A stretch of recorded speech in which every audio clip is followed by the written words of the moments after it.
Bills Mafia. On today's Air Raid Hour pregame, we will be breaking down what we expect to see from the Bills today versus the New England Patriots, plus previewing key matchups and handing out our pregame superlatives. But first,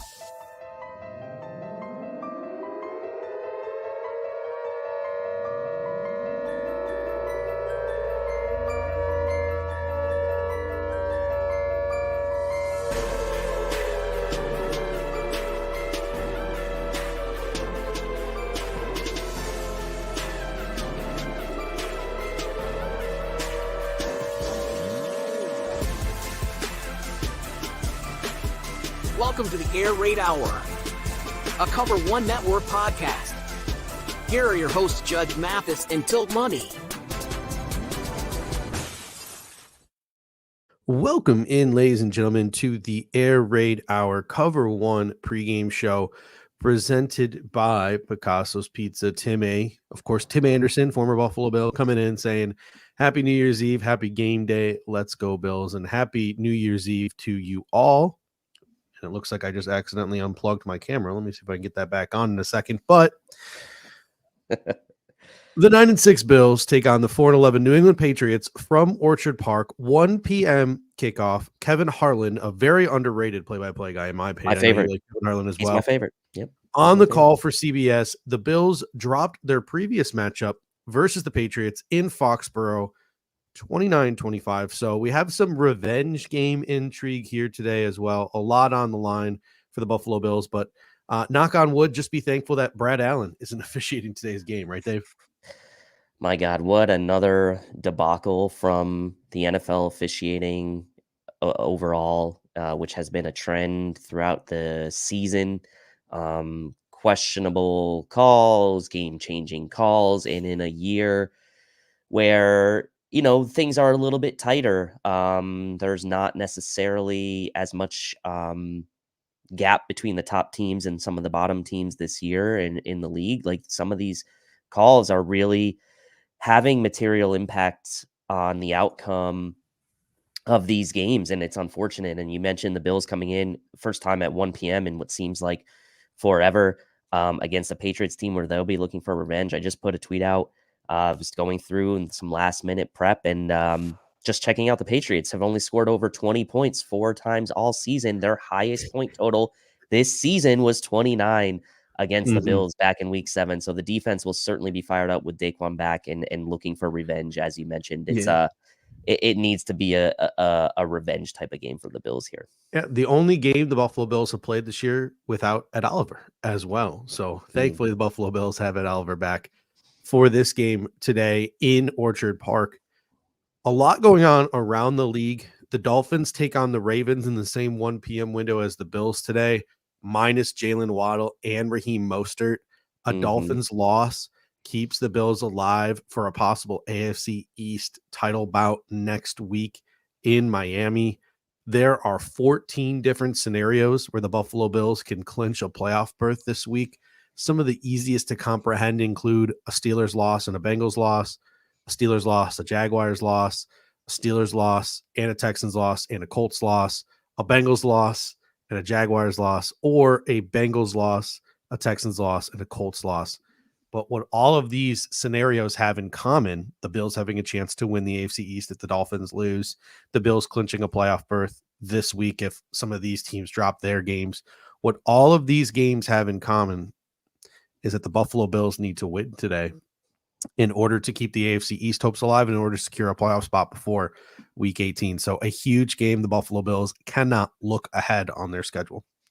They can't look ahead. And I think given the magnitude of the situation and what the Bills know they have in front of them here today, and regardless of what implications may be in week 18 versus Miami, I would guarantee that if you asked every player on the Bills what they would like to happen, is they would probably answer that they would like to win today and clinch a spot today before even worrying about that game in week 18. So, I mean, the likeliest of scenarios hopefully will be that first one, Bills winning, the Steelers losing, and the Bengals losing. And both of those matchups look like they would be favoring the opponent's teams, right? The Chiefs are playing the Bengals, Steelers are playing the Seahawks on the road in Seattle. So good chance for both of those things to happen, but the Bills absolutely have to take care of business today.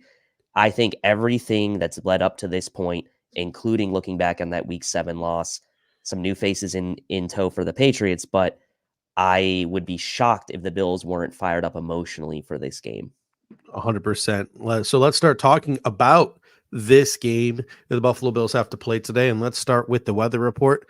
The weather, cloudy, mid-30s, light winds. It's expected that most of the precipitation that's expected in the evening time in Buffalo should hold. So weather really is not going to be a factor in this football game. And that's a nice change of pace. Weather hasn't been as big of a factor, I think, this season as it has, or certainly was, or felt like last season. So that's always nice. We should see a nice clean game today from both teams, at least due to the weather. Looking at the Buffalo Bills injuries, questionable are AJ Epinesa, DeMar Hamlin, Daquan Jones, Justin Shorter. Justin Shorter was never elevated from IR, so he will not play today. DeMar Hamlin will probably not play today because Micah Hyde is back with no injury designation. Daquan Jones is likely to play. Sean McDermott has said he will play, even though he has that questionable tag. And then AJ Epinesa on Instagram making it sound like he's making his comeback this week. So if I had to make a guess at the Bills' projected inactives this week, it would be the typical Alec Anderson. It would be DeMar Hamlin. You'll likely see Kyer Elam on the inactive list today. And then it gets difficult for the Buffalo Bills because you have Epinesa in that rib and you want to protect him, but Kingsley Jonathan is probably going to have to go on the inactive list. At least you still have Shaq Lawson there. And then the question becomes after that, Daquan Jones is back. Do we carry a fifth DT to protect Daquan Jones? I don't think they do because I don't know where else on the roster you would take from. So it's either going to be Poona Ford or Tim Settle, more than likely Poona Ford. Yeah, I mean, I don't think you can take away anywhere else in the secondary. Cam Lewis has been playing well lately, so you're not going to look there. You're not going to inactivate, really anyone else on the offensive side of the ball. Quentin Morris, Reggie Gilliam, like they play teams. Probably not. So it's likely going to be Poona Ford sliding back into that inactive role that he's been in for a majority of the season. Now, I know he had a sack last week, and there's been, Anthony Prohaska has been pretty, I wouldn't say standing for Poona Ford, but has seen some nice things from Poona Ford on tape that likely questions why he's not getting more playing time. But if Daquan Jones is back, I just don't see how they take from anywhere else. So I would think it's probably going to be Poona Ford in that situation. Looking at the Patriots side of the injury report, Juju Smith-Schuster, who's had a disappointing year, man, they could have just given that money to Jacoby Myers. He is on injured reserve, so his season is over.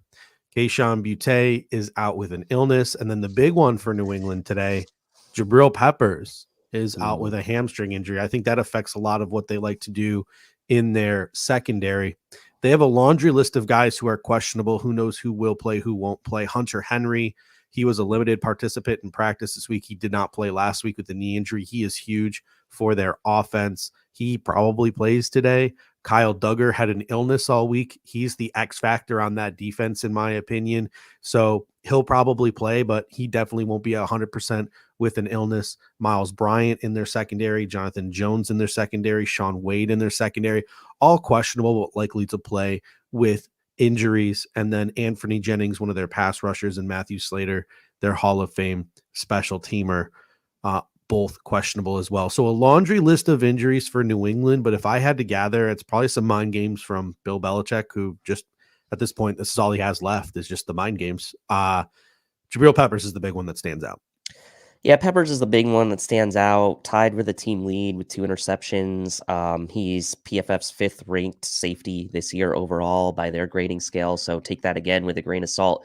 But even if you just put on some of the games, you can tell that Jabril Peppers has been a difference maker for that team. And he's found a nice home in New England, right? A little bit of an unsteady start to his career in Cleveland, but has found a nice home in New England, has really come into his own and has been a difference maker for that defense, who's really held together that team on that side of the ball for a majority of the year, right? I mean, their defense, we'll get into it in a bit, but has really been the one steadying unit. And so without Peppers, it is a blow to their defense. And, obviously in a game where the Bills have to win, even against an opponent that the Bills really should have a significant advantage against, you're never going to hear me complain about a guy like Peppers being out. Yeah, not at all. So we're going to get into it in a moment. We're going to start breaking down the Buffalo Bills offense versus the New England Patriots defense. But before we do, a quick word over from the guys over at the Cover One Buffalo podcast about the best way you can support us here at Cover One. Many people ask us the best way to support us here at Cover One, and that is to sign up to become a Cover One Pass member. That contribution helps give us the access to all the data and information we use to create the content that you love. And I think most importantly, brings you into our community of insiders. It's a great community based on Slack. I know a lot of people don't want to be on social media anymore or be in on those conversations. We bring all of it to you right in our great community of educated fans. And most importantly, you get access to our content creators. Even better than that, everybody loves merch. You get awesome t-shirts, a cool decal, and a letter from the Cover One team signed directly to you. All for $60. That gets you the entire season, next year's free agency and draft. $60. Click the link in the description. Cover One Insider. Become one today. All right, so let's take a look at the Buffalo Bills offense versus the New England Patriots defense. And let's start with the Patriots defense. And I want to go over some of the numbers, some of the DVOA numbers of the New England Patriots defense. Obviously, it's just one metric. There are multiple metrics and other things that you can study as well. But in looking at the DVOA, the Patriots are 11th in DVOA this season. They are 17th versus the pass, and they are 2nd versus the run. They are 2nd in the NFL in DVOA versus wide receiver number ones, 21st against wide receiver number twos, 32nd against wide receiver number threes, 12th versus tight ends, and 28th versus running backs. They are 26th in the NFL at covering receivers over the middle of the field. They are 8th in defending the deep pass and 28th against short passes. Again, this is all DVOA metrics. But Dave, what kind of picture does that paint for the Buffalo Bills and how to attack this New England Patriots defense? Yeah, I mean, it's funny, right? You think about like, oh, they're good against a deep pass. Maybe that's not so great for the Bills. But in reality, like the Bills have been kind of living off efficiency and the short to intermediate stuff this year. There hasn't been a ton of deep shots from the Bills offense this year compared to what we've seen in years past. So I think from a matchup perspective, it actually sets up decently well for the Bills. You mentioned 32nd against wide receiver threes, which I think per DVOA is their slot assignment. So could set up nicely for a guy like Khalil Shakir, could set up nicely for a guy like Dalton Kincaid if he's lining up in the slot, and 28th against running backs as receivers, as you mentioned. So a nice day, maybe as James Cook. Again, will the Bills commit to the run game? Pat's 2nd in DVOA against the rush, but not so good at defending running backs out of the backfield. And we've seen James Cook really kind of take that part of his game to the next level over the past several weeks since Joe Brady's taken over. A couple receiving TDs to his name over that span, and a couple other potential missed opportunities for TDs as well with some drops. So I think it sets up decently well for the Bills from that perspective. I think it's a nice setup for Khalil Shakir. It's a nice setup for James Cook out of the backfield. So from where I'm standing, yes, the Bills will have to continue to commit to the run game, and I expect that to be the case, but could be a big game from Shakir, could be a big game from James Cook out of the backfield. That's kind of where you might want to, wouldn't be surprised, I would say, if you see some good outputs from those guys today. Yeah, in looking at the DVOA numbers, I got Davis and Shakir need to step up and be viable today. One of the two need to step up, I think, and have a big game. So either they both need to have solid games, or one of them needs to have a big game, in my opinion. In looking at some of these statistics, especially 26th in DVOA and covering the middle of the football field, 32nd against slot wide receivers, 12th against tight ends. I think maybe Knox and Kincaid will be part of the game plan more so than they have been the past couple of weeks. It seems like Knox and Kincaid have been afterthoughts. I think they're going to legitimately be a focal part of this game plan this week. And of course, you got to get James Cook his targets. The Patriots are 28th versus running backs You need to get James Cook involved in the passing game. Things might be a little bit tougher for Stephon Diggs this week. Jonathan Jones, pretty good cornerback. He'll probably be following Stephon Diggs around, but you got to get creative, I think, with Stephon Diggs this week. Move him around. They're throwing him these screen passes behind the line of scrimmage, but even when they throw him these screen passes, they look like they're just about to get blown up the second he catches the football. I think if you're Joe Brady, you get into the lab this week and you got to figure out you got to find some easy stuff. You got to figure out some easy ways to get the ball in Stephon Diggs' hands that aren't going to get him absolutely plastered the second he catches the football, right? They got to draw something up. They got to figure out something schematically to get him some easier touches, to get him going, to get him into a rhythm, because the Buffalo Bills are going to need him, even though other guys should step up today based on these advanced metrics. They're going to need Stephon Diggs in some way, shape, or form involved in the passing game.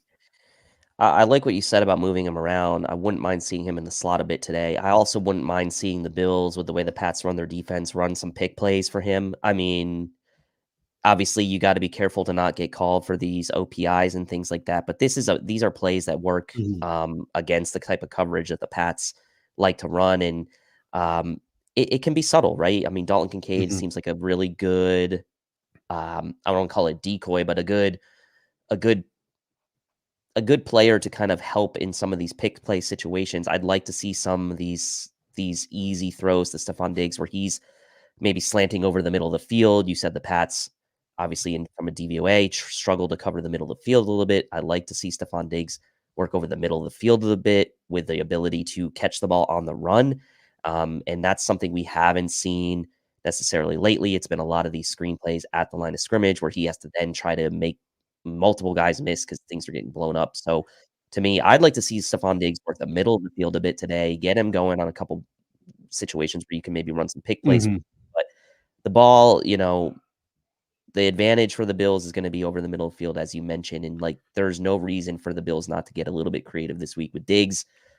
He's been kind of the talk of the last several weeks with some down games, the drops, etc. So, but he's also had some of his biggest games in important games against the Patriots. So the history is there for him to potentially kind of break out a bit this week. So I agree with you. Let's take a look at some of the Patriots defensive tendencies. And when I went into SIS this week, I specifically just looked at what they did against the Buffalo Bills in their Week 7 matchup.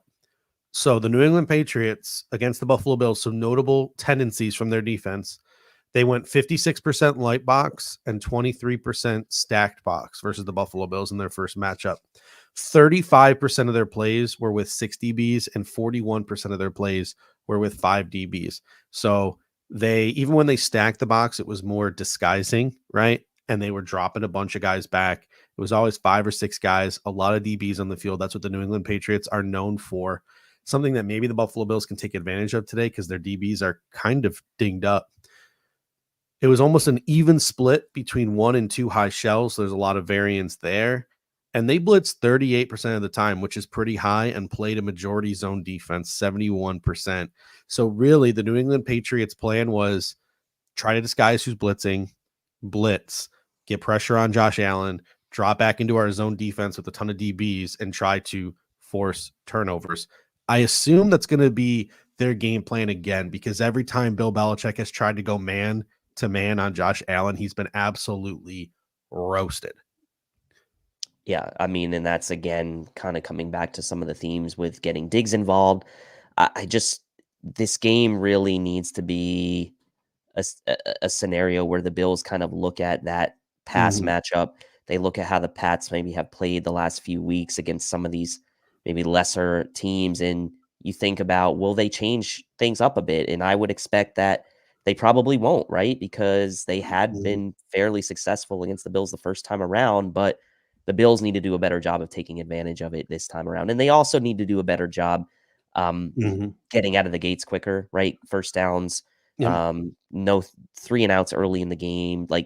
That's got to be avoided. That's what we saw a lot of last time. So to me, that decision-making, decisiveness, quick and accurate passing game, like that to me is something that should work well against the tendencies of the Pats. So it's just about execution, I think, now. It'll be interesting to see if they come out in man-to-man. If they do come out and go heavy man-to-man, like that would be a tendency breaker. So that could Yep. throw the Bills off, and that could lead to a slow start for the Buffalo Bills. And honestly, like in the receiver room, do the Bills have some of the dogs to keep up man-to-man? I don't think the Patriots are going to do it because I don't think the Patriots have the dogs on their end as well with how Yep. dinged up they are in the secondary. But if they go heavy man-to-man early, you could see a dose of Deontay Hardy trying to get a little bit of speed on the field. Because that is one of the issues the Buffalo Bills need to address in this offseason is they don't have a lot of wide receivers, I think, that scare teams when they match up against them man-to-man. But offensive line is going to be key today in neutralizing because I don't think the Patriots are going to be sending a lot of guys, but I do think they'll be sending 4 or 5 guys trying to disguise, and I think they'll be blitzing a pretty decent dose. So that'll be really interesting to see how the offensive line handles that. Yeah, and I mean, look, the offensive line has largely been probably the biggest upgrade across the entire roster, right, over this offseason and in the play on the field. And you start to look at the personnel on the side of the Patriots. You got Christian Barmore, a guy we liked in the pre-draft process a couple years back. He's leading their team with 8.5 sacks coming from the middle defensive tackle spot. So, that middle, especially of the offensive line, Morse, Torrance, McGovern, that's to me where it starts today. Keeping that pocket clean up the middle, not allowing that pass rush to come up through the middle, I think would be a great tone setter for this Bills offensive line. Taking a look sort of at the running game, we have Carl Tillman coming in and says, will we see a repeat of the Cowboys game plan with James Cook getting the ball and running away from Christian Barmore? I don't think you'll see a repeat of the game plan in terms of how many times we run the ball, just because the Patriots, that is their strength of this defense, is they are pretty good against the run. So it'll be really interesting to see how the Buffalo Bills do running the ball against one of the better run defending units in the National Football League. They had success a couple of weeks ago versus Philadelphia running the ball, and they can't shy away from the run. It still needs to be a part of the game plan. We can't see stretches in this game where the Buffalo Bills decide to stop running the football and they just throw. I'm not saying it has to be a 50. When I say balance, I don't say it has to be 50-50, but the running game has to be consistently a part of this offensive game plan for all 4 quarters. It cannot go away, I think, in order for the Buffalo Bills to be successful, because Bill Belichick, that defense, they will thrive if we become one-sided.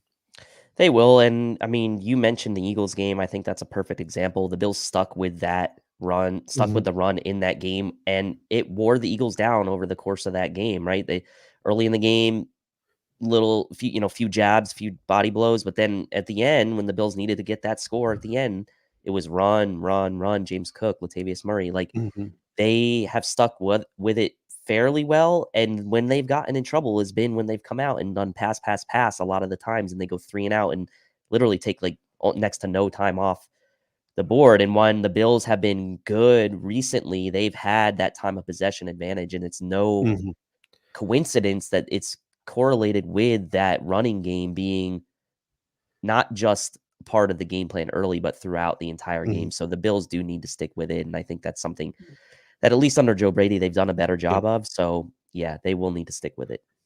In the passing game, we've obviously already talked about getting Diggs involved. Historically, he's had some really big games in his career against the England Patriots. It would be great to see another 3-touchdown game from Stephon Diggs late in the season against the England Patriots. But in looking at the Patriots defense, they got some guys in that secondary. Alex Austin, former Buffalo Bills 7th-round pick, right? Claimed off the Texans practice squad a couple of weeks ago, playing meaningful snaps. Sean Wade playing meaningful snaps. Miles Bryant. I think if you're Joe Brady and you're the Buffalo Bills, your game plan is to attack these guys specifically, not to mention the fact that their linebackers are a little bit stiff in coverage as well.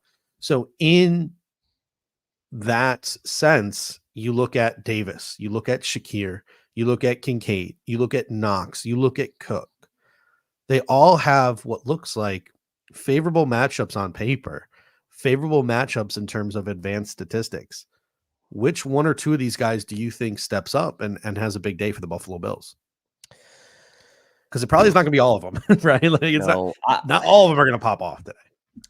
I mean, just based on the odds, based on the analytics, and now over the course of an entire season, right? I would think that the 2, and I'll say 2.5, right? I think Cook out of the backfield needs to pop off. And I do think whoever's lining up out of the slot, whether it's Diggs, whether it's Shakir, whether it's Kincaid, whoever's lined up in that slot for the Bills today, I'm not going to put a player name on it, but the slot position in general, I think, has to be a big factor for the Bills today. So maybe that's mixed and matched with a couple of guys throughout the afternoon. But I would say whoever's lining up in the slot and Cook out of the backfield, to me, those are the two areas where the Bills should have a really, really big advantage, especially based on the advanced metrics and the fact that you mentioned Patriots linebackers not the best in coverage, not great at covering the middle of the field.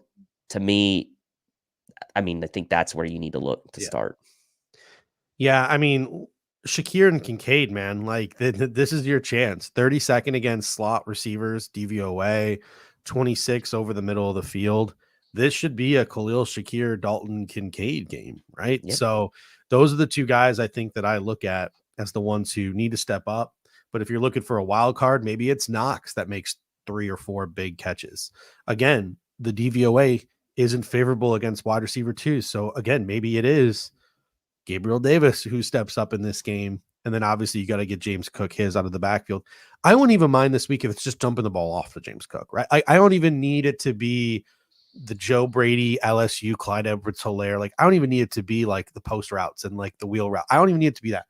Just get the man the ball in space and let him cook, let him operate, because I do think that those linebackers that they have are pretty stiff. So I think that just getting James Cook the ball in his hands, it doesn't have to be anything fancy, is something the Buffalo Bills have to try to do.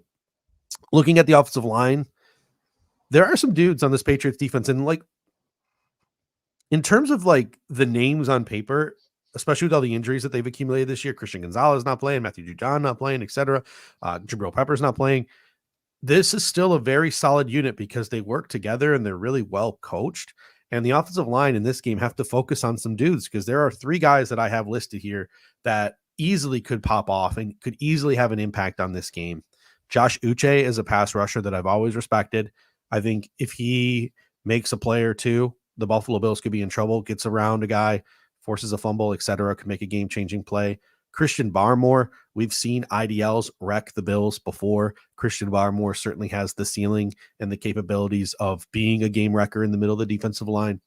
And I think Keon White has done a really good job in his rookie season stepping up for the New England Patriots. He's made some plays the last couple of weeks.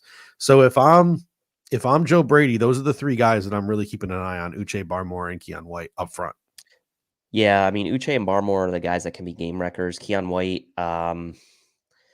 like pretty polarizing prospect, I would say. There were a lot of people who were maybe surprised that he went as early as he did, but he really shot up late in the draft process, and obviously the Pats got him there in the first round. So he's come on, and so I agree with you. Those are the 3 guys. I think Uche, to me, he's a guy that if the Bills' exterior of their offensive line can have a decent day, they should be able to neutralize him, given that they've seen the likes of Micah Parsons in recent weeks. They've seen, they've seen the likes of, they've seen the likes of good sort of edge rushers, Khalil Mack, right? So Uche, they should have a blueprint, right, for taking him out of the game. Barmore is the guy that becomes more of an X factor to me, and potentially my respect you player. We'll see.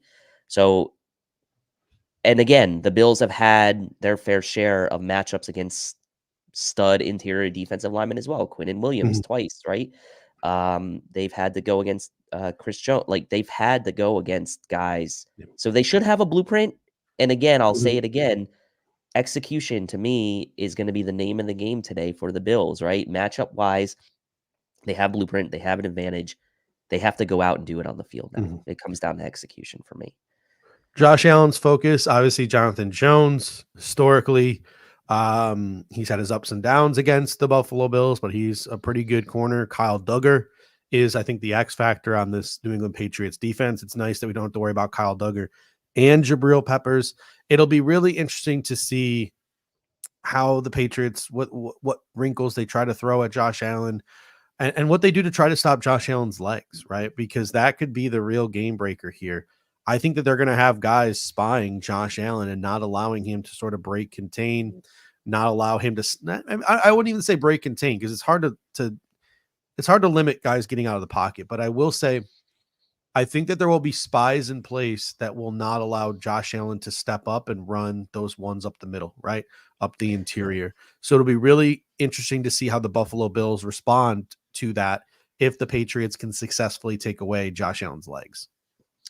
Yeah, in the first matchup, Josh ran it 7 times, but only for 17 yards. Obviously, did have the one rushing TD, but again, long of 17 yards. So you're talking about 6 for 10 yards, 6 attempts for 10 yards on his other 6 attempts in that first matchup. So, not an X factor, obviously, in the first time these two teams met, but maybe something that the Bills do a little more of today, knowing the Pats are good against the run. Like what you said earlier, getting the ball in James Cook's hands as an extension of the running game and getting Josh Allen involved, maybe as a different look for the Patriots run defense as well. Just putting more stress on the Patriots run defense one way or another, I think is going to be important. Yeah, you look at Josh Allen, right? There's no argument that anyone can make that any one player is more important to their offense than Josh Allen. There's not a single argument you can make. Patrick Mahomes, no, they got Andy Reid, right? Lamar Jackson, no, he accounts for like 46% of their touchdowns compared to Josh Allen's like almost 80+%, right? Like there's not a single argument you can make that any one player is more important to their team than Josh Allen. There isn't. He's had some struggles this year, despite the fact that he leads the league in touchdowns. He's lost some games he shouldn't. He's responsible for that Jets loss week 1. The Buffalo Bills lost in Foxborough against New England. And even though Josh Allen gave them the lead, he still gave them the ball back with 2 minutes left. And obviously the Buffalo Bills defense blew it. So they could have put that game away earlier. They should have put that game away earlier. You can put some of that on Josh Allen. They shouldn't have lost the Broncos game, even though it was 12 men on the field, the defense giving it up. Again, Josh Allen probably had opportunities earlier in that game to put it away. So over the next 2 weeks and starting this week against what is a very good New England defense, despite their record, this is your moment, Josh Allen, right? This is playoff level pressure the next 2 weeks. You can ease a lot of your team's anxiety by helping us win this football game. And with all of the pressure riding on your shoulders, you can make a real big MVP push and a real big, you could pad that resume to start getting into the MVP conversation with wins the next 2 weeks. Because if you can step up, have a 2-3 touchdown game this week, step up, have a 2-3 touchdown game next week, your team then all of a sudden wins 11 games. You're the number 2 seed in the AFC and you have 50+ touchdowns. Man, there will be an uprising if Josh Allen is not the league MVP with that resume. Yeah, and I mean, look, there's a lot of chatter this week on social media about the MVP, and I try to avoid that. To me, this becomes the most important game of the season for the Bills today. A lot of that chatter is going to go one direction or the other, most likely, depending on how this game goes today. Whatever you may feel about Josh Allen's importance to the team and how valuable he may be relative to other players to their teams, the fact of the matter is this: if the Bills don't make the playoffs, he's not going to win the MVP award, right? I mean, you can say there's a flaw in the way the award is given, and I totally am open to having that discussion, but the way it's given right now is it's typically given to the quarterback with the best stats on a playoff team, right? That's typically what it is. Even if he's the 6 seed, he's got no shot. Like, you're not winning the MVP unless you're on like a 1, a 2, or a 3 seed. Like you're just not. Like historically, you're just not. Like it's and you go back 2012, Adrian Peterson ran for 2,000 yards, was the last time a non-quarterback won the MVP. The Vikings were 10-6 that year, made the playoffs, lost in the first round. He won the MVP, 2,000 yards on the ground. Some of that may have to do also with the fact that he came back from the ACL injury the year before. But the fact is it took a running back running for 2,000 yards for a non-quarterback to win the MVP. This award has really come to be the quarterback on the best teams, right? With the best stats. So that's kind of what it's become. And there's an argument to be made for that. I get that. It's the most important position. But if the Bills don't make the playoffs, or if they limp into the playoffs and Josh Allen isn't really a main reason that they end up making the playoffs, let's say, then whatever his stats are, he's not going to win it. I know people are going to be upset with that, but he's just not. Mm-hmm.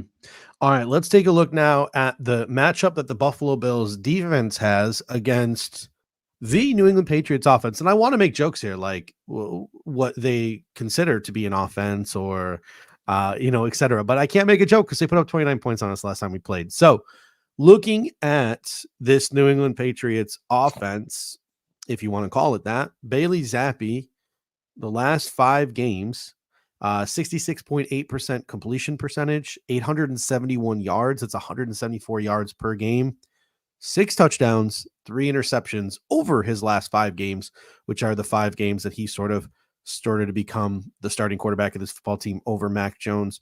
Their offensive line from left to right, Trent Brown, Antonio Mafi, David Andrews, Sidi Sow, and Michael Onwenu. Just looking at Zappe's statistics, box score statistics over the last couple of weeks, just looking at the state of their offensive line, you got to get pressure with 4 guys if you're the Buffalo Bills this week. You got to force Bailey Zappe to make plays off platform. You got to force him to make plays out of structure. He's going to be looking to dink and dunk the ball down the field, get the ball out quickly. You have to do things to make him have to hold on to that football. Yeah, and to go along with that, he's been sacked 13 times in the last 4 games combined, which is pretty astounding, right? That's getting sacked over 3 times per game over the last 4 weeks. The Bills did not do a great job early in the game last week against the Chargers and getting pressure with the front 4. They didn't have a pressure, I don't believe, on Easton Stick until the 4th quarter, if I'm not mistaken, and didn't get those sacks until late in the game. So need to start out better and getting pressure, like you mentioned. Forcing Zappe off script. Again, the Patriots will not have a guy that really hurt the Bills last time in the previous matchup in Kendrick Bourne. He's on the IR. His season's over. So attention maybe turns to a guy like Demario Douglas. But the Bills, again, coming into this matchup, not having to worry about a guy like Ramondre Stevenson, not having to worry about Kendrick Bourne, 2 guys that really hurt them in the passing game, more specifically last time these 2 teams played. So you have to get pressure on Bailey Zappe. You have to put the Patriots in a negative game script today, right? You cannot let the Patriots hang around, let them continue to feed Zeke Elliott on the ground. Like, you have to get them behind the sticks and behind on the scoreboard to put the ball in Bailey Zappe's hands. The biggest thing to me is you can't let the Patriots offense keep the Bills offense off the field. Right? Like, even if they're kicking field goals, like, you can't let them go on these, even if they're not scoring points, you can't let them go on these like long plodding drives. Like, if you're the Buffalo Bills, it's the money ball approach. You want your offense on the field as much as possible. And if you're the New England Patriots, it's the money ball approach in the reverse. You want the Bills offense on the field as little as possible. And that's what their offense is built to do. Their offense is built to just try to control time of possession, to try to score a few points here or there, pray for a turnover late in the game because it's still close, and then win on execution in the 4th quarter. Hasn't been very successful for them this year because they just don't have the dogs, but that is how that they are built. And like, their game plan is going to be dictated on keeping Josh Allen off of the football field. So it'll be really interesting to see what kind of success they have with that. Looking at their tendencies since Bailey Zappe became the starting quarterback, first in the league in 12 personnel usage. So they use a second tight end a lot. Their second most utilized formation is 11 personnel. They're 10th in motion, which is about the only thing crazy about this offense. They're 10th in the use of motion since Bailey Zappe became quarterback, but they are like in the 20s in all of the other statistics. Like, there's a lot of under center stuff. There's not a lot of hurry up stuff. There's not a lot of RPO stuff. It's just slow plodding play. They are first since Bailey Zappe became quarterback in screen percentages. That's 32 screens over the past 5 weeks. And they are very much a gap run team versus a zone run team, meaning a lot of hat on hat stuff, a lot of stuff that's pre-planned, pre-dictated, not a lot of reads by the running back. They know where they're going, and they're just going to try to force the ball in that direction. So you're the Buffalo Bills. You got to be prepared today to put a hat on a hat, to wrap up tackling, gap integrity, all those key buzzwords, right? That half of us don't know what any of it means. Like, that's what the Buffalo Bills have to do today in order to get this New England Patriots offense off the field so Josh Allen can be on the field. Yeah, and then you look at the Pats' last 3 games, running the ball, 81 yards, 52 yards, 59 yards. Daquan Jones back. The Bills going against this Patriots running style. Zeke Elliott, this kind of fits his style. Zeke Elliott leads the Patriots in receptions, if you can believe that. And Demario Douglas is second on the team in receptions. I'll never forget. And Charles G comes in and says, stop playing down to the competition 100%. Like, we cannot do that today. And we'll get to your super chat in a second. I'll never forget last year on Thursday Night Football, right? Like, leading into that game where it was just like the boringest game ever because Deion Dawkins wasn't playing and the Bills were just trying to get the ball out as quickly as possible and get out of Foxborough with a win. And they did. Bill Belichick literally, like, after the game, Mac Jones was like tossing his helmet. He was angry. He was mad. And they're asking him post-game, like, why are you so mad? And Mac Jones is like, they wouldn't let me throw the ball down the field. Their game plan against the Buffalo Bills on Thursday Night Football, again, it was a short week, was just to dump the ball off whenever possible and trust the Bills cornerbacks were unable to make a tackle and their running backs could make big plays in the passing game. That was their game plan. I think you're going to see, now I'm not saying that's going to be their whole game plan, but that's pretty much what you're going to see from the New England Patriots today. Get the ball to Zeke, dump the ball off to Zeke, hope a linebacker misses a tackle, he can go make a play. Get the ball into Demario Douglas's hands, right? Hope he can break the first tackle, make the first guy miss, get a big play. Like, that is what their game plan is going to be. They are going to test the Buffalo Bills in every single fundamental. Do you have gap integrity? Do you have good run fits? Are you wrapping up tackling? Are you taking good angles? Like, every fundamental thing you can imagine, Bill Belichick is going to test it. Yeah, and I mean, this is an area where you would think the Patriots might have an advantage, right? The Bills are not a good tackling team. Mm-hmm. Some of that's by design and the type of personnel and the style they run, but it is going to be a situation where we are going to look at this game and be like, did the Bills have a good tackling game or not? And that could be a reason why they either win and maybe win comfortably, or it's a tight game throughout. And the Patriots are a team the Bills have struggled to tackle against in the past, and more specifically. So again, like, I'm not going to try to discount Zeke Elliott because he's been playing pretty well. He's has fresh legs since coming in for Ramondre Stevenson and has played pretty well. And again, leading the team in receptions. You mentioned the highest percentage of screen plays in the last several weeks. So, like, just because Ramondre Stevenson's not there doesn't mean all of a sudden you can forget about Zeke Elliott in the passing game as well and getting him wrapped up. The Bills have not been a good team at defending screens either. So that is a matchup area where the Patriots do have an advantage. Carl T coming in with a super chat. Always appreciate you, Carl. He says, Happy New Year's Eve, guys. I think AJ Epinesa will play and he will get one of his signature hands up batted balls for an interception. Yeah. On Instagram, he made it sound like he was playing, right? Like, he had some Instagram post with some caption, made it sound like he was going to be back in this game. I hope so. Like, I hope AJ Epinesa has a big impact on this football game because he was playing really well before that rib injury. And as you mentioned, he's done it a couple of times this year. He's batted that ball, gotten those interceptions. He will be huge in a game like today where Bailey Zappe is going to try to drop back 1, 2, 3, boom, ball out. 1, 2, 3, boom, ball out. A guy like AJ Epinesa who gets his hands up is going to be huge. My concern is like, man, I hope he can make it through the whole game with that rib injury because it sounded pretty gruesome in terms of like the pain that he has to play through and whether he'll be able to get through it. Because Dr. Brian Adams comes in and says, if I was Bill, I'd run right at Von every time he was in. And that's my biggest concern for the Bills defensive line right now is Von Miller, right? Like, we talk about testing fundamentals.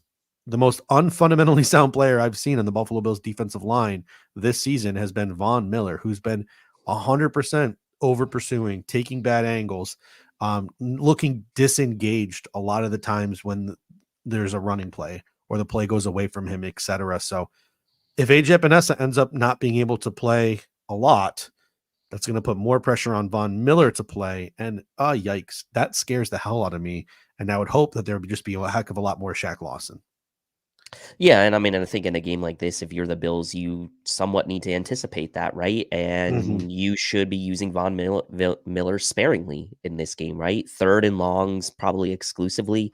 Wouldn't have him been playing on any type of running downs. And honestly, even in third and longs where there might be screen situations, I wouldn't have him in the game either. So he's only playing around like 20 odd snaps a game as it is. But I mean, in this game, unless the Bills get the Pats in a ton of third and longs, which I hope they do, like 15 snaps maybe in this game for Von Miller. Like, it'll be interesting the rotation they have with him if AJ Epinesa is kind of playing his normal allotment of snaps, which I wouldn't necessarily expect, but I do think that even just having AJ Epinesa back, even for some limited snaps, maybe gets Von Miller off the field in situations where really he hasn't added a ton of value.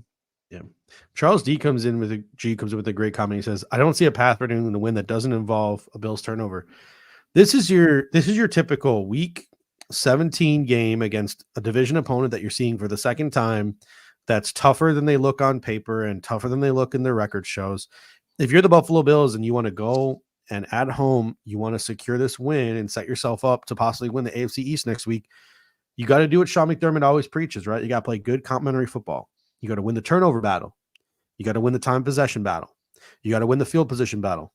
You have to win the penalty battle, have less penalties. You have to win the toxic differential battle. You have to have more bigger plays than the other team. Like, those are the things that you need to do. You need to rack up and be successful in all of these categories, or a majority of these categories, in order to be successful. Because if you're the Buffalo Bills and you win 4 out of those 5 categories, but you throw 3 picks, you might lose this football game. Time possession be damned. Penalties be damned. Field position be, well, you'd probably lose the field position battle with 3 picks too. So, yeah. I mean, well, look at what happened last week, right? That's why we were losing. That's why we were losing to bad teams. We were losing to bad teams because we had awful field position. We were turning the ball over. We were taking penalties. We were not controlling time of possession. Yeah, and this is exactly what happened last week. The Bills had awful field position against the Chargers all game. The Chargers had amazing field position for a lot of that game. I wouldn't say the whole, but the time of possession was absolutely brutal. They were tripling the Bills up after the first quarter. Now they kind of got it together after the second quarter, but it was still a dogfight throughout. And like, if the Bills find themselves in that type of situation today, like, it could go either way, right? That game last week could have gone either way. So, and Tom makes a good comment here. Do you ever think I'm scared when we put Von Miller in like, it's just, he's not what he was, right, at this point in his career. So I really, really, for the Bills' sake, for this window's sake, like, we can't afford Leonard Floyd next year. Like, looking at the salary cap, like, I don't think the Buffalo Bills can afford Leonard Floyd next year. So if you're the Buffalo Bills, like, you got to hope that, like, over the offseason, Von Miller gets himself right, and then Von Miller is the guy who gives you the impact that Leonard Floyd has given you this year. Like, think of where the Buffalo Bills would be without Leonard Floyd's impact this year. That's what Von Miller was supposed to be doing. And I get it. It's an injury. Like, I'm not mad at Von Miller. I'm mad at the situation because, like, I don't think there's anything Von Miller can do, right? Like, so hopefully you just cross your fingers and hope that over time, you know, he's able, despite his advanced age, to overcome this knee injury. And when he comes out week 1 of next season, he's giving you the impact that Leonard Floyd did. Because if not, we are in some deep trouble, right? Like, because I just don't know. I just don't know how this defensive line is going to look next year. It's going to look a lot different. A lot of UFAs along that defensive line, which has played really, really well this year, despite the anchor that is Von Miller. Looking at some matchups for the Buffalo Bills defense, man, I am really looking forward to seeing Ed Oliver and Daquan Jones working on the inside against Antonio Mafi, against City Sal. I get that, like, Mafi's been, I don't even know. I'd have to look at their advanced numbers to see how solid they've been. Mafi's been starting for most of the season now, but I'm really looking forward to seeing these 2 veteran guys, Ed Oliver and Daquan Jones, just take it to these 2 rookies on the interior. Because I think that's what the Buffalo Bills defense has the capacity to do. Yeah, I mean, PFF, again, they have Mafi as one of their worst rated pass and run blockers. He's rated as their 77th out of 78 qualifying guards. So 32nd, so a little bit better, but, like, should be another advantage for the Bills. And mention the rushing stats for the Pats over the last 3 weeks, not great. So if you're looking at a game where Daquan Jones can kind of get his feet wet back into action, like, and get tested a little bit, right? But not necessarily need a huge monster Herculean effort from Daquan Jones. Like, this is a perfect spot for him to come back, because can kind of ease back into action, hopefully, right? Get next to Oliver, get that communication going again. And those 2 should, even in a situation where Daquan's coming back from an injury and probably still isn't quite 100%, it should be an advantage for the Bills against the interior of this Pats offensive line. And so what we said about the Bills offense needing to protect up the middle against guys like Barmore, right? The Bills defensive line and Oliver and Daquan Jones need to get after it against this Patriots interior offensive line, which is not very good. So, again, if they can't get pressure up the middle, or if they can't get pressure with that front four, I will be concerned. Brian Adams and Tommy Miller both come in and say, hey, like Puna Ford, is he active today? Hopefully he'll get some good reps in the middle. We don't know the answer to that question. We'll know about an hour and a half before kickoff, but we talked about at the top of the show, unfortunately, like this isn't what we want, but with Daquan Jones coming back, it's hard to figure out who the Buffalo Bills would make inactive in order to carry a fifth defensive tackle. Like, are you going to make Shaq Lawson inactive? And then with AJ Epinesa, a question mark, and then AJ Epinesa goes out and you're left with just Von Miller. Like, no, you're going to want that insurance policy in Shaq Lawson, right? So who do you bench to get Puna Ford out there? Or do you bench Tim Settle? I would bench Tim Settle, but I don't think that Sean McDermott would agree with that assessment. And the Bills haven't done that all year, right? They've done it all year. The choice between Settle and Ford, they're putting Ford down. Is one game going to change that? Probably not. So that's unfortunate, but it is what it is. Some other matchups to watch for the Buffalo Bills on defense. I really want to see Leonard Floyd matched up against Trent Brown, 6'8", right? Like stiff, upright. Leonard Floyd with his bend. I think Leonard Floyd could have some success coming off the edge against a guy like Trenton Brown in this football game. Yeah, and again, it gets back to kind of the theme of like getting pressure with the front four. Yeah. Floyd in that matchup, Oliver with his matchup. Let's see what Epinesa brings. Rousseau, we haven't even talked about him in kind of maybe playing a little bit of that role that we talked about, that the comment was around Epinesa and getting the hands up batted balls. I think Rousseau could have a big impact. Like this entire front for the Bills needs to be ready. But Floyd could be, he's kind of vaulted now into take me higher territory, right? He qualifies for that, I think. So maybe he's the guy for that. Looking at some other matchups, I think Tyrell Dodson and Teron Johnson are going to be huge in this game, especially versus the run. It'll be really interesting. This Buffalo Bills defense has transitioned to a lot of dime looks, especially on third down and in passing situations. But against a team like New England, maybe on earlier downs, not in later downs where we see a lot of the dime stuff, could we see Baylon Spector? Could we see Dorian Williams in this football game and Teron Johnson off the field to combat some of this 12 personnel? It'll be really interesting to see. My guess is they probably give Teron Johnson the reps early in the game, but if the Buffalo Bills are struggling to stop the run, I wouldn't be surprised to see a Baylon Spector or a Dorian Williams on the field at some point in this football game against some of these early down run looks. It'll be interesting because you love the energy from Teron Johnson, right? The size has always been kind of the thing, but honestly, like the way he's playing, he's been so good, even against the run. Like it would be really hard unless something really goes sideways for the Bills. Like I just would find it hard. I would be surprised if they take him off the field a ton. Now they may take him off the field some, right? They may take him off the field some, but he's honestly been playing maybe the best of anyone on that defense, like, and is not being talked about. And it is nice that they did change the Pro Bowl. The way the Pro Bowl allotment is this year for slot corner. So he's got a chance. It's tough competition. So many good slot corners this year too. Yeah, and he probably won't make it, but I mean, it is nice to see them kind of pivot that way a little bit. Speaking of speaking of the secondary too, Jordan Poyer, he's flourished down in the box this year. I understand that the whole point of having split safeties is to like throw the quarterback off and disguise your coverages and stuff. But if you're the Buffalo Bills today, like you're probably going to want Jordan Poyer down low in the box as much as possible. And you're probably going to want to try to keep Micah Hyde clean and let him like scan the secondary and center field and keep him away from some of that contact in terms of the way this game is played today. Yeah, and it'll be interesting to see if they still maybe use Taylor Rapp a bit in this game, even with Micah Hyde back, be given the style of the Patriots offense, right? It may be a situation where the Bills maybe try to preserve Micah Hyde. Yeah, maybe he's a backup today. Maybe he's just comes off the bench. Like, yeah, I don't know if he's a backup, but I wouldn't be surprised if his snap count was not where it typically would be. I mean, it wouldn't be shocked if he was break glass in case of emergency kind of guy today. Like, I'm surprised he's playing. I really am, with that stinger and all that stuff. Like, I'm shocked that he's playing in this football game. I'm shocked that he's continuing his career, to be quite honest with you. I mean, that's just some scary stuff, some scary stuff. So I really hope he's just playing center field most of this football game. But I'm just so afraid of him getting his nose dirty at the line of scrimmage, like, and what could possibly happen if he does get his nose a little too dirty at the line of scrimmage. But Terrell Bernard, I need him to make a play today, right? Like, we need Terrell Bernard to make a play today. He always makes plays. We need him to make a play today. Yeah, and as we segue into our superlatives, it's probably Mhm. where I'm going to start. Just as a little hint.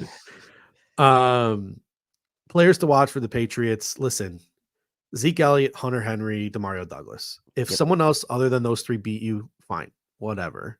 Those are the three guys that you need to ISO. Those are the three guys that you need to take out in this football game.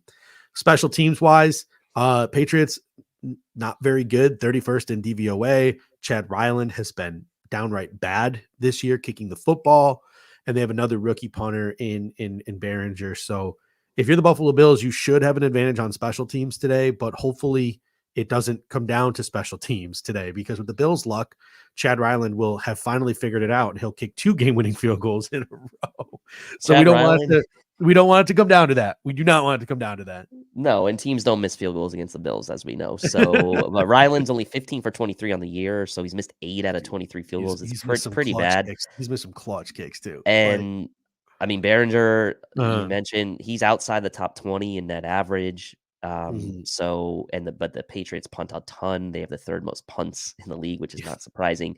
Their return game doesn't necessarily scare you a ton. Ty Montgomery does kick returns for them. Like, again, the Bills should have an advantage. The weather is not going to be necessarily an equalizer because the Pats obviously play in bad weather too. But Bills have not been good on teams this year, but they have the advantage this week by a country mile. So if we lose a special teams battle, like, I don't think Sean Smiley's gonna be back next year, but or Matthew Smiley's gonna be back next year, but that would be the nail in his coffin this week if they get outplayed on teams.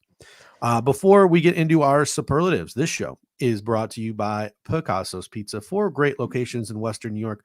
Buffalo Pizza since 1980. You can order online at picassospizza.net. And if you're an out-of-towner like us, you can even get it mailed to your home. And I can tell you from experience, it is just as good as getting it fresh from the restaurant. Again, that is picassospizza.net.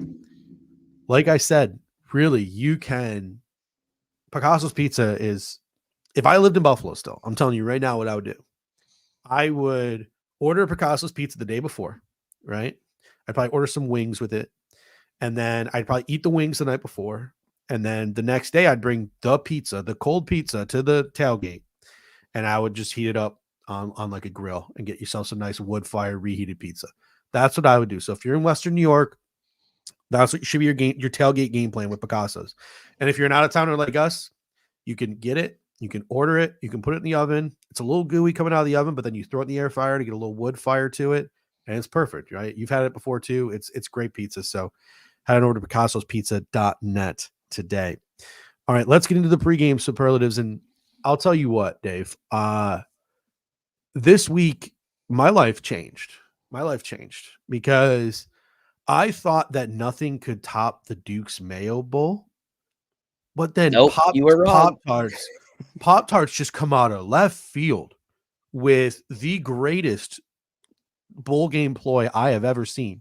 If you guys haven't seen this yet, in the Pop-Tart Bowl, who played in the Pop-Tart Bowl again? It was Kansas State versus my team, NC State. Yeah, NC State. There we go. Yes. So Kansas State wins, right? There's a Pop-Tart mascot walking around the field and dancing the entire game. At the conclusion of the game, they put him on top of this giant toaster.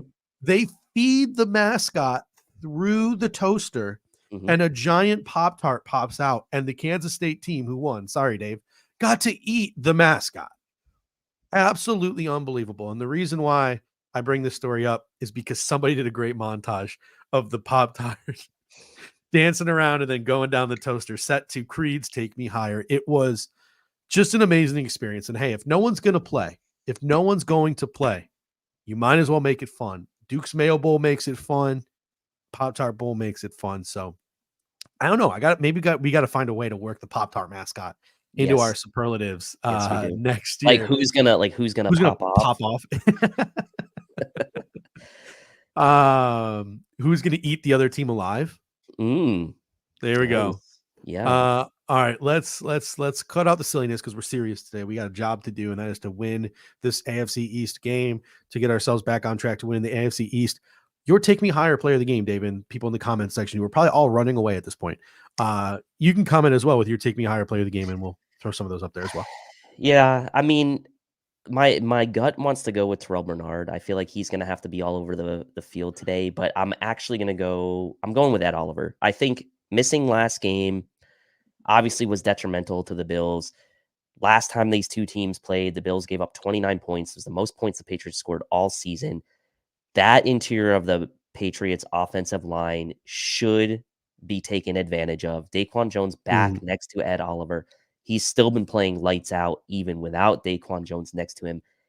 Ed Oliver getting pressure up the middle, batting balls down himself, making a huge negative play against Bailey Zappe or even in the run game. I think he needs to be a tone setter today for the Bills against this Pats offense, who's going to try to, as you said, limit the Bills' number of possessions. So to me, I'm going Ed Oliver. The guy's been playing at an all-pro level all year. Made a huge clutch play at the end of that game against the Chargers. Needs to come up clutch again today, Ed Oliver. That's a good one. That was on my list, but I made sure to have two just in case. Dr. Brian Adams comes in and says Diggs needs a big game. Want him on track for the playoffs. Zach Hilton says the Baltimore Ravens are his take me higher player. He gives us a chance at that number 2 seed. Tim A, he knows defensive tackles. Former Buffalo Bill Tim Anderson comes in and says, I'm on the Ed Oliver train too. Charles G says, I'm going with Khalil Shakir, bringing back memories, a little dirty, torching the Pats. Ruining my wild card there, Charles G. But I'm gonna go with you know what? You went with Ed Oliver. I'm gonna call an audible here. I'm actually gonna go off my notes. I'm going off the notes because I'm gonna go offensive player with my wild card. So I'm gonna go defensive player with my take me higher player of the game, and I'm gonna go Jordan Poyer.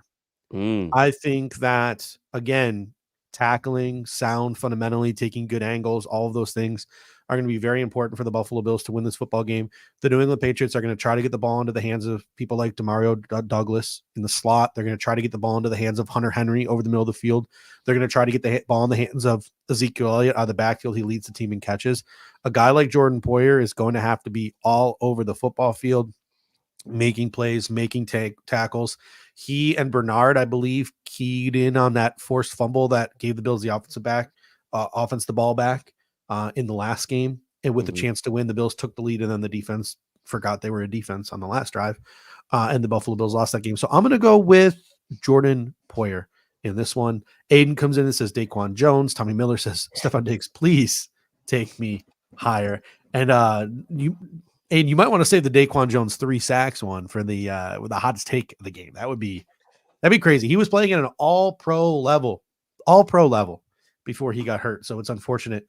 Let's hope he returns to that form this week.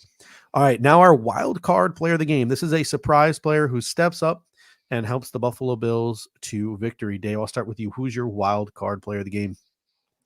Yeah, you mentioned his name briefly when we were talking about the Bills' offense against the Pats' defense, and another week where I'm going to try to make it happen, and I'm going to say Dawson Knox. I think he's had some big games against the Pats in the past. Obviously, we remember the wild card game in the playoffs where he set the tone with that big first touchdown catch.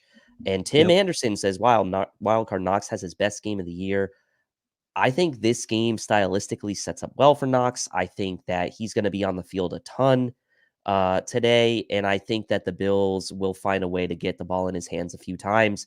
Wouldn't surprise me if he finds the end zone this week, doing his best Hunter Henry impression like he did against the Bills last time. Instead, Dawson Knox getting in the end zone, although it was Mike Gesicki, I think, that caught the game winner for the Pats. Either way, it's Dawson Knox today as a wild card player. I am shocked. I thought I'd have this one in the bag. I had Dawson Knox as my wild card player of the game as well. So I will pivot. I will pivot, and I will go. My backup was Tyrell Dodson because I think he's going to be important against the run, make a play, force a fumble. But since I went defense would take me higher.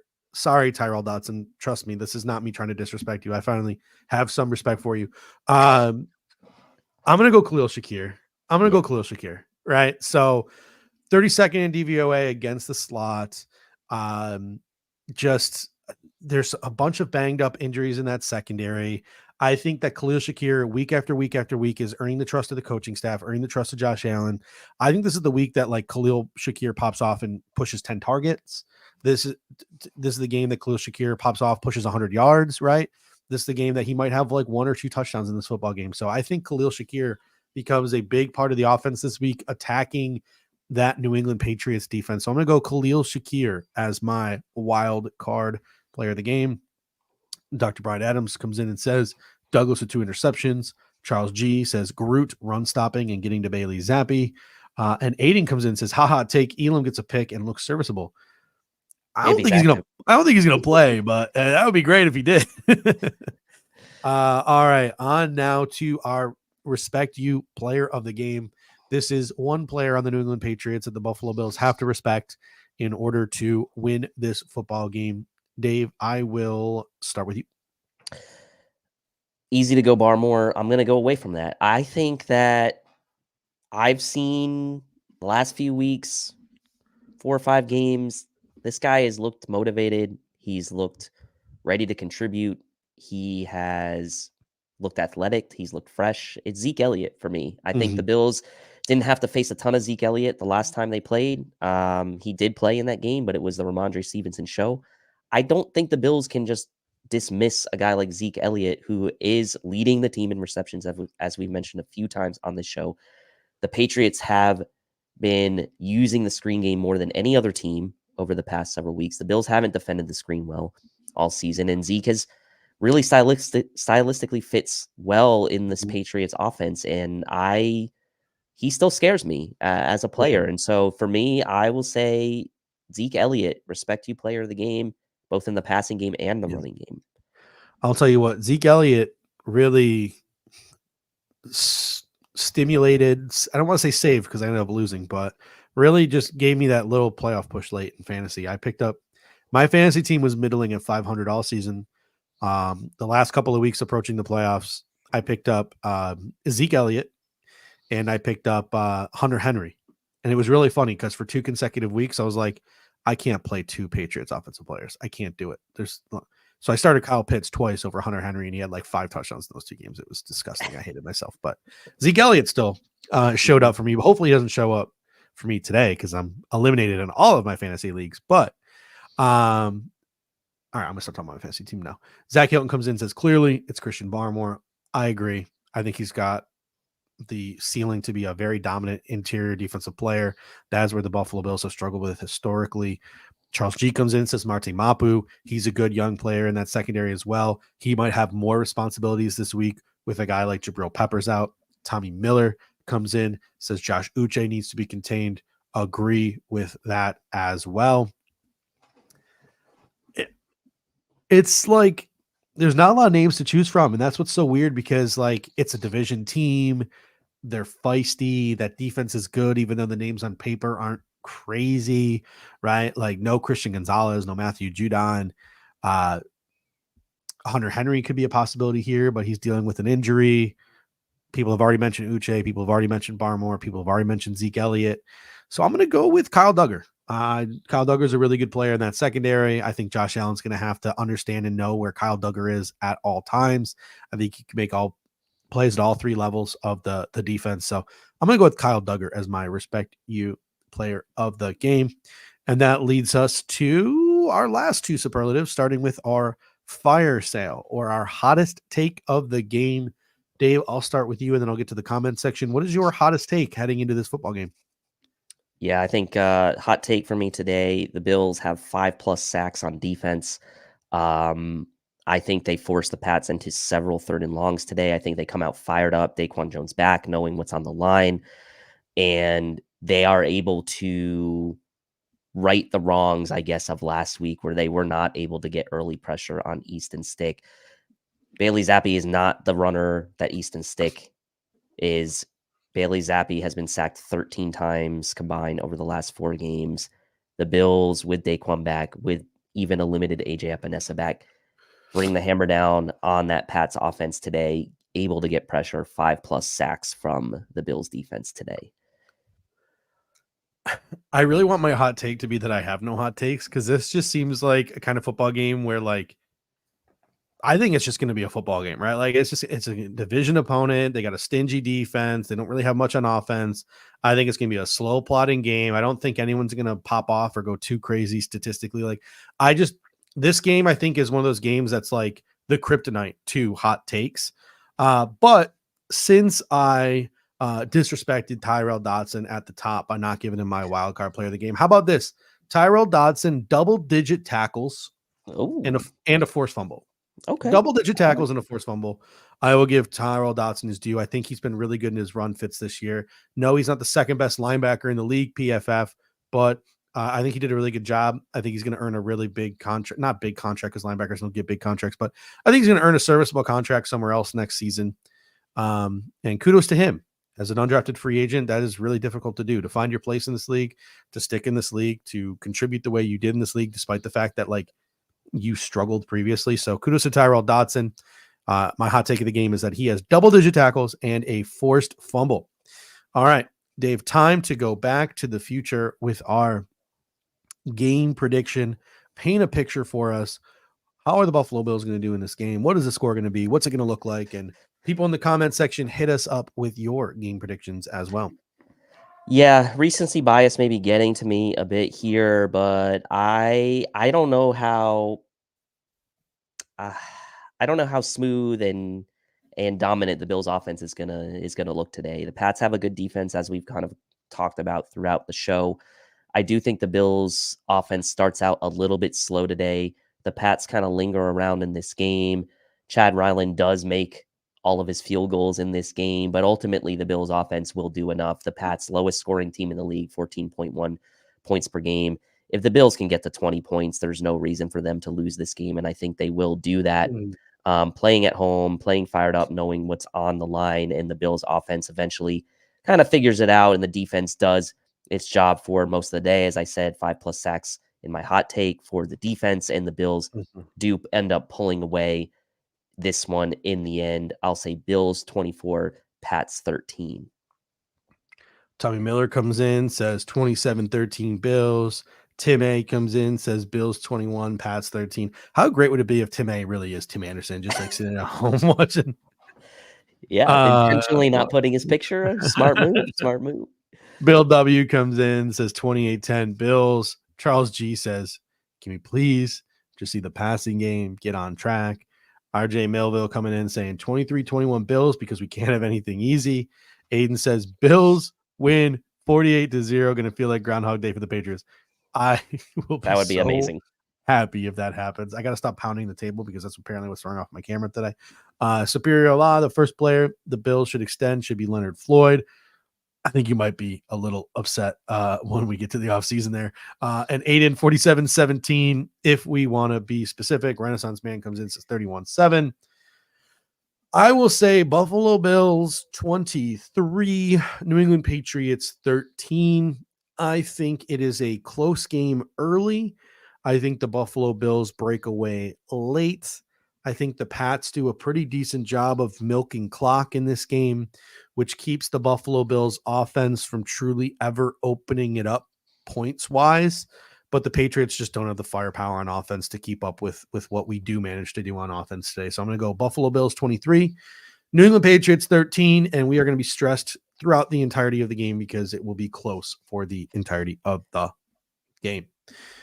Carl T coming in saying, let's have a game where we're up 21-0 in the first quarter and where Josh is standing on the sidelines before the fourth quarter starts and the game is in the bag.